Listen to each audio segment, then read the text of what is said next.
He also sports a beard. Yes, now go show us your strength and passion, said another man with normal height, long black hair, and sharp eyes.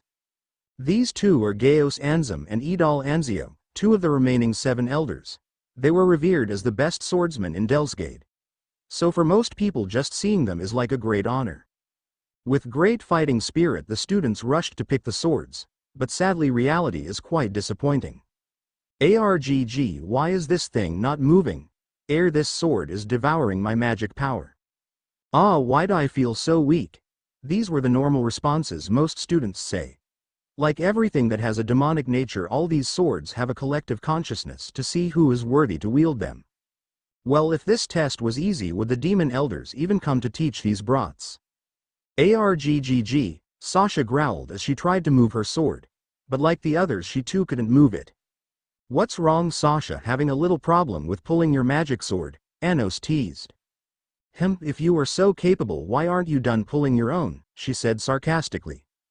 You seriously are underestimating me here, Sasha. There is only one sword that I can't wield in this universe, Anos said as he stretched his hand. Soon a magic sword that was near him trembled, and soon it began to fly towards Anos at an increasing speed. Soon the blade landed on Anos's hand and it glowed red, signifying the sword had successfully made a pact with him. Ooh, cool, but Anos, why didn't you say you can wield any sword? Sasha asked, completely ignoring what happened earlier. One thing she learned from being with Anos is that everything he does is abnormal, so you gotta see everything as normal to keep your sanity. It is the holy sword Evansmana, said to be wielded by Hero Cannon, answered Rimuru instead of Anos. She seems to be bored. Why the long face?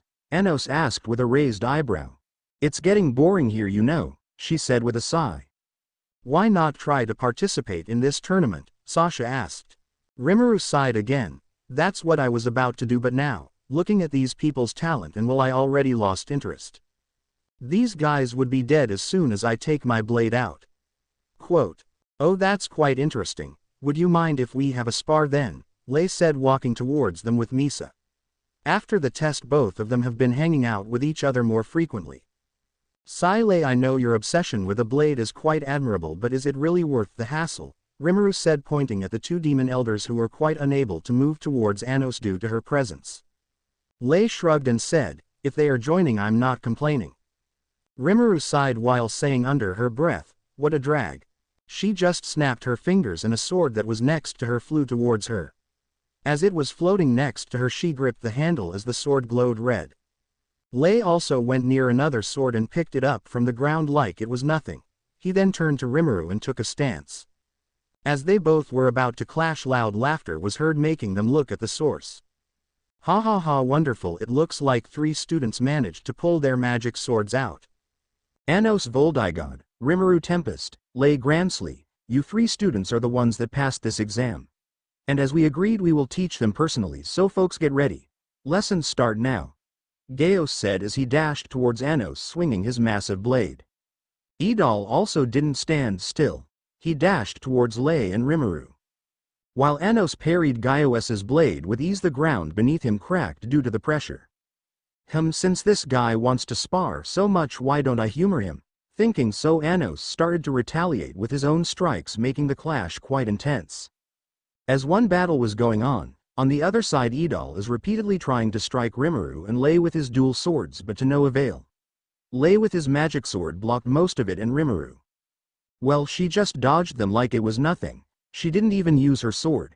She placed it on her shoulder and dodged the sword strikes with just moving her body like a certain Saiyan. To anyone else it looks like Idal is not aiming his strikes correctly, which is wrong. His strikes are just too slow. Rimuru, without even using thought acceleration, can dodge them with ease.